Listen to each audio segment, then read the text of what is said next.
ये option trading है, ये कोई बच्चों का खेल नहीं है दोस्तों। ऑप्शन ट्रेडिंग से पैसा कमाना इतना आसान नहीं है, बहुत ही मुश्किल है, बहुत ही मुश्किल है। क्योंकि इसमें साइकोलॉजिकल गेम है। यहाँ पे दिमाग का दही हो जाता है लोगों का। जब भी बड़ा लॉस होता है, इस लॉस को कवर करने के लिए और भी बड़ा लॉस कर लेते हैं ट्रेडर। तो ये स्कैल्पिंग में आपका लॉस लिमिटेड रहेगा। चाहे आपको प्रॉफिट थोड़ा कम मिले या ना मिले, बट लॉस आपका लिमिटेड रहेगा। Hello friends, welcome to my channel. कैसे हो आप लोग? दोस्तों, आज जो हेजिंग स्ट्रेटजी के बारे में बात करने वाला हूँ, वो हेजिंग स्ट्रेटजी खास करके बायर्स के लिए। ठीक है दोस्तों, हेजिंग स्ट्रेटजी के बारे में जो मैंने वीडियो बनाया था, इसमें बायर्स एंड सेलर दोनों की हेजिंग के बारे में मैंने बात की है। सेलर किस तरह से हेजिंग करके प्रॉफिट कमाते हैं, बायर्स किस तरह से हेजिंग करके प्रॉफिट कमाते हैं। तो मैंने एपिसोड 1 एंड 2 में बात किया है सेलर किस तरह से हेजिंग करके प्रॉफिट कमाते हैं। ठीक है। और आज की एपिसोड 3 में मैं बात करने वाला हूं बायर्स किस तरह से हेजिंग करके पैसा कमाते हैं। कॉल एंड पुट एक साथ बाय करके एक में स्टॉप लॉस लगा देना और एक को कैरी फॉरवर्ड करना, इस तरह का हेजिंग करने से आपका लॉस ही होगा, प्रॉफिट होने का चांसेस बहुत ही कम है। मैं जो आपको हेजिंग स्कैल्पिंग के बारे में बात करने वाला हूँ, वो बहुत ही अलग सा स्ट्रेटजी है। इसमें आपको सिर्फ स्कैल्प करना है और प्रॉफिट लेके निकल जाना है। तो किस तरह से ये आपको बाय करना है, किस तरह से स्टॉप लॉस लगाना है, किस तरह से एग्जिट करना है, पूरा डिटेल्स में आप लोगों को आज बताने वाला हूँ इसी वीडियो में। एक एक चीज को आप मिस मत कीजिएगा, वीडियो को एंड तक देखने का कोशिश कीजिएगा। और वीडियो अच्छा लगे तो एक लाइक जरूर कीजिएगा और चैनल को सब्सक्राइब करके जरूर रखिएगा। जैसे कि दोस्तों, एपिसोड 1 में और एपिसोड 2 में हम लोगों ने बात किया था कि सेलर की हेजिंग के बारे में। ऑप्शन सेलर किस तरह से हेजिंग करते हैं और किस तरह से मार्केट से प्रॉफिट कमाते हैं। जैसे कि दोस्तों, ऑप्शन हेजिंग स्ट्रेटजी में हम लोगों ने पहले एपिसोड में बात किया था एंड सेकंड एपिसोड में बात किया था सेलर के बारे में। सेलर किस तरह से हेजिंग करके मार्केट से पैसा कमाते हैं, और सेलर की हेजिंग में एक्यूरेसी ज़्यादा रहता है, जैसे कि 90% एक्यूरेसी रहता है प्रॉफिट कमाने के लिए। मैंने बोथ साइड हेडिंग के बारे में बात किया एंड एक्स्ट्रा मार्जिन के बारे में भी बात किया। मेरा आईडी पे वीडियो है, आप जाके देख सकते हो, डिस्क्रिप्शन में लिंक दे दूंगा, वहीं पे जाके आप लोग देख सकते हो। ठीक है। एपिसोड 3 में हम लोग बात करने वाले हैं बायर्स की हेजिंग के बारे में। बायर्स किस तरह से हेजिंग करके मार्केट से पैसा कमाते हैं, इसके बारे में बात करने वाले हैं। तो आज की इस वीडियो में फर्स्ट स्टार्ट करते हैं, स्कैल्पिंग हेजिंग किस तरह से करना चाहिए। बायर्स की हेजिंग में आपको कॉल एंड पुट दोनों खरीदना है। ठीक है। तो इस तरह से आपको हेजिंग करना है, चाहे मार्केट कहीं पे भी जाए, आपको प्रॉफिट मिलना चाहिए। सेलर जब भी कॉल एंड पुट सेल करते हैं, उन लोगों के पास प्रॉफिट की 3 चांसेस होता है। मान लीजिए उन लोगों ने एक रेजिस्टेंस और सपोर्ट की बेस पे ट्रेड लिया। यहाँ पे ट्रेड लिया, अगर मार्केट रेजिस्टेंस के पास जाता है, वही से रिवर्स होके सपोर्ट के पास आता है और वही से रिवर्स होके रेंज बाउंड में टाइम बिताता है, तब जाके सेलर का प्रॉफिट होता है। बट अगर बायर इस तरह से हेजिंग करेंगे, तो ये इस तरह से मार्केट अगर मूवमेंट होगा तो बायर्स की लॉस ही होगा, बिकॉज टाइम डीके हो सकता है और इसमें लॉस ही होगा पक्का। तो बायर्स को टाइम डीके से बचना है और प्रॉफिट कमाना है। ध्यान से सुनिएगा दोस्तों। बहुत सारा वीडियो देखा है यूट्यूब में, बहुत सारे यूट्यूबर बोलते हैं आप एक सीई बाई कर लो एंड पीई बाई कर लो। ठीक है। मार्केट का ये सपोर्ट है, ये फिर रेजिस्टेंस है। जब भी मान लीजिए मार्केट सपोर्ट को तोड़ेगा, आपका सीई का एसएल हिट हो जाएगा और पीई को होल्ड करके रखना है। इस तरह से बहुत सारा हेजिंग मैंने देखा है मार्केट में अवेलेबल है। पर दोस्तों, मान लीजिए यहाँ पे आपने सीई को एसएल दिया, तो मुझे बताइए यहाँ पे सीई को एसएल देने का वजह क्या है, क्यों एसएल दिया यहाँ पे? ये एसएल बेकार में देने से क्या फायदा होता है? अगर मान लीजिए आप मार्केट ये लेवल तोड़ने के बाद यहाँ पे पीई का एंट्री करोगे, तब जाके आपको प्रॉफिट हो सकता है। ये एसएल देने का कोई वजह है क्या, मुझे बताइए? बेकार है ये सब ट्रेड, ये एसएल देने का कोई ज़रूरत ही नहीं है। इस तरह का हेजिंग मत कीजिएगा, इस तरह की हेजिंग से आप बच के रहना, ये लॉस ही होता है यहाँ पे। समझने में अगर कोई भी प्रॉब्लम है तो आप लोग मुझे कमेंट ज़रूर कीजिएगा। ठीक है। तो दोस्तों, आज हम बात करेंगे स्कैल्पिंग हेजिंग किस तरह से आपको करना है। ध्यान से सुनिएगा दोस्तों। अच्छा लगे तो एक लाइक ज़रूर कीजिएगा, ठीक है। तो ये बैंक निफ्टी का चार्ट है और इस चार्ट पे हम लोग बात करेंगे। आप कोई भी इंडेक्स का चार्ट यूज़ कर सकते हो, चाहे बैंक निफ्टी हो, सेंसेक्स हो। बट दोस्तों अच्छा है इसमें, जिसमें ज़्यादा वोलेटिलिटी है वो इंडेक्स सिलेक्ट करोगे तो आपको तुरंत प्रॉफिट मिल जाएगा, ठीक है।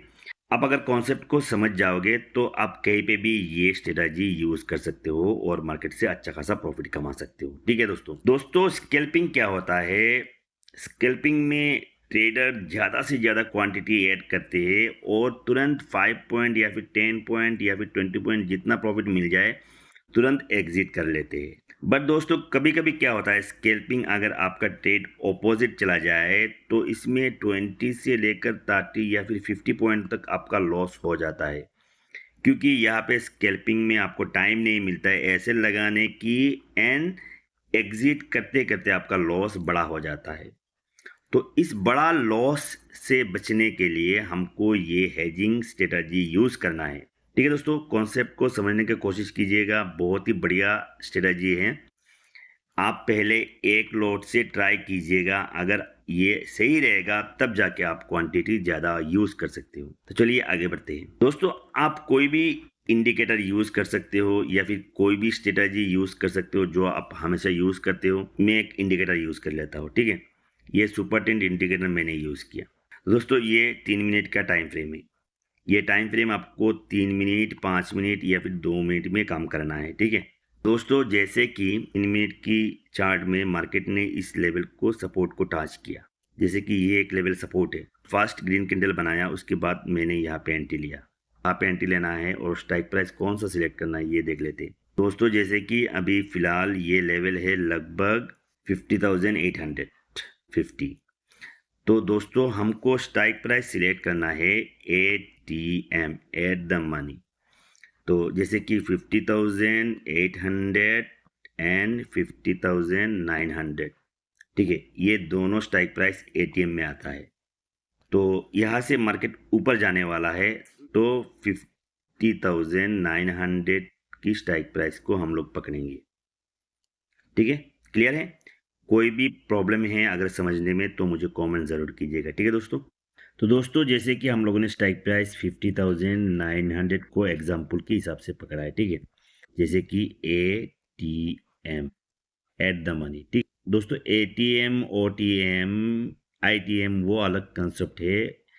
अगर आपको इसके बारे में नॉलेज नहीं है तो आप जाके ऑप्शन चेन की डिटेल्स वीडियो देख सकते हो, मेरे आईडी पे है, ठीक है। तो दोस्तों 50,900 की CE एंड 50,900 की PE की चार्ट को आपको फॉलो करना पड़ेगा। दोनों की स्ट्राइक प्राइस को आप लोग फॉलो करना पड़ेगा, चाहे CE हो या फिर PE। क्योंकि देखिए दोस्तों प्रॉफिट होता है हम लोगों को स्ट्राइक प्राइस की अप एंड डाउन के ऊपर प्रॉफिट होता है। कभी कभी क्या होता है, मार्केट की इंडेक्स ऊपर नीचे होता रहता है बट स्ट्राइक प्राइस की प्राइस लेवल बहुत ही कम मूवमेंट होता है। तो इन सब को ध्यान देना पड़ेगा, स्ट्राइक प्राइस की ऊपर फॉलो रखना पड़ेगा, क्योंकि दोनों का प्रीमियम कभी कभी एक साथ इंक्रीज होता है और दोनों का प्रीमियम कभी कभी एक साथ डिक्रीज भी होता है, ठीक है। ये प्रीमियम इंक्रीज और डिक्रीज का वीडियो मेरे आईडी पे है, एक शॉर्ट वीडियो पे है, आप लोग जाके देख सकते हो किस तरह से दोनों का प्रीमियम एक साथ इंक्रीज होता है, दोनों का प्रीमियम एक साथ डिक्रीज होता है। दोनों बास्केट में ऐड करके रखना है, ठीक है। और यहाँ पे आने की बाद, इस लेवल पे आने की बाद दोनों को एक साथ बाई कर लेना है, ठीक है दोस्तों। मेहनत तो करना पड़ेगा, आपको फॉलो करना पड़ेगा कौन सा स्ट्राइक प्राइस ऊपर जा रहा है, कौन सा स्ट्राइक प्राइस नीचे जा रहा है, दोनों का एक साथ इंक्रीज हो रहा है या फिर डिक्रीज हो रहा है, सब कुछ आपको फॉलो करना पड़ेगा दोस्तों। मान लीजिए इस लेवल पे हम लोगों को स्ट्राइक प्राइस मिल गया ATM, और हम लोग मान लीजिए इस लेवल पे एंट्री कर लिया, यहाँ पे एंट्री भी मिल गया हम लोगों का, ठीक है। एंट्री भी मिल गया, स्ट्राइक प्राइस भी मिल गया। अभी हम लोगों को ASL कहाँ पे लगाना है एंड एग्जिट कैसे करना है, तो चलिए हम लोग बात करते हैं ASL कहाँ पे लगाना है। दोस्तों यहाँ पे CE एंड यहाँ पे PE मान लीजिए आप इस कैंडल में एंट्री लिया, आपने इस कैंडल पे एंट्री लिया।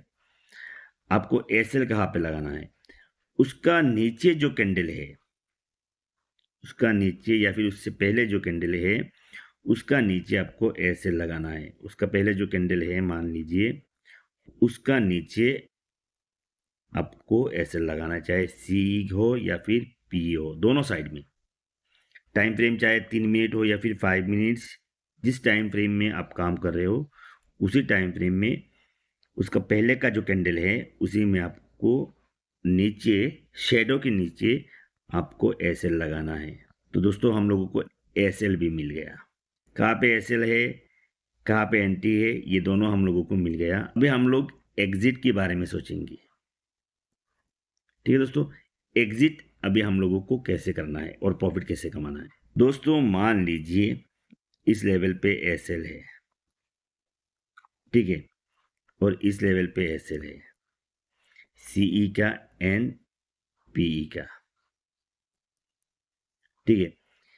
तो ध्यान से सुनिएगा दोस्तों, आप जब भी स्कैल्प कर रहे हो, ट्रेड ले रहे हो, तब मार्केट का हो सकता है वोलेटिलिटी भी ज़्यादा होगा, क्योंकि मार्केट एक सपोर्ट लेवल पे जब भी आता है या फिर रेजिस्टेंस लेवल पे जब भी आता है, तोड़ने का कोशिश करता है या फिर वहीं से रिवर्स होने का कोशिश करता है। जब भी एक का एयरसेल हिट हो जाएगा तो तुरंत उसको एग्जिट कर लेना है, मतलब वेट नहीं करना है। मान लीजिए इसका एयरसेल हिट हो गया, उसको एग्जिट कर लेना है, मतलब इसमें वेट नहीं करना है कि इसका एयरसेल हिट हो गया उसको कैरी फॉरवर्ड कर लो, इस तरह से नहीं। ठीक है दोस्तों, जब भी किसी का भी एयरसेल हिट होगा, जो पोजीशन रहेगा उसको तुरंत एग्जिट कर लेना है, चाहे प्रॉफिट हो या फिर लॉस हो, कुछ भी हो एग्जिट करना है, बैठना नहीं है। आप लोग मुझे कमेंट कीजिएगा, ये फालतू की बात मैं नहीं कर रहा हूँ।